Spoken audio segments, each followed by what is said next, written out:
সকাল সকাল জানলা খুলেই দেখি এই মহারানীটি এখানে এসে বসে আছে। কি জানি বাপু, সবাই তো বলে এক শালিক দেখলে নাকি দিনটা খারাপ যাবে। আমার যে কি যাবে কে জানে। চলুন কাজগুলো করে ফেলি।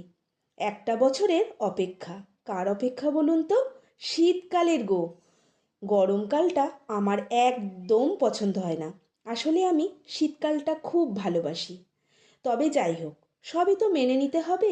এটা তো আর আমাদের হাতে নেই, সবই ঈশ্বরের হাতে। সকাল সকাল একটা বড় কাজ সেরে ফেলেছি, সেটা হলো রান্না। এটা আমার কাছে একটা কঠিন কাজ। কেন বলুন তো? প্রতিদিন ফ্রিজের দরজা খুলে মনে হয় কি রান্না করব আর কি খাবো। তবে সকালে টিফিনটা সেরে রান্নাটা করেই ফেললাম। এই সময় কোনো কাজেই মন লাগে না।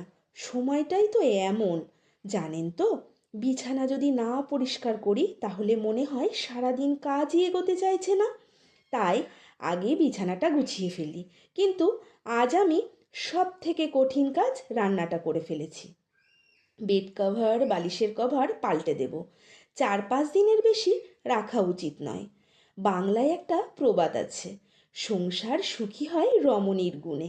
এই কথাটা সবাই জানেন, কিন্তু পরের লাইনটা জানেন কি? হুম, ঠিক ধরেছি। জানেনই না। কেন জানবেন? পরের লাইনটা আমরা চালাকি করে বলি না, বা বলতে শেখানো হয় না। পরের লাইনটা হলো, গুণবান পতি যদি থাকে তার সাথে।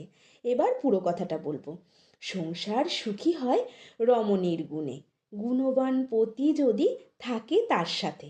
ছোট থেকে একদম এই কথাটা বলা হয় না। এখন অবশ্য যুগের সাথে দিন পাল্টাচ্ছে। ছেলে মেয়ে সবাই একসাথে হাতে হাত পায়ে পা মিলিয়ে কাজ করছে। তা যাই হোক, গল্প করতে করতে আমার আজকের মতো দুপুরের কাজগুলো শেষ হলো। তবে আজ আমি চাই, ও, এই কথাটা বলতে ভুলেই গেছি, আমার মিনি ব্লগটা ভালো লাগলে একটা কমেন্ট আর একটা লাইক অবশ্যই করবেন। আবার দেখা হবে। আজ আসি, নমস্কার।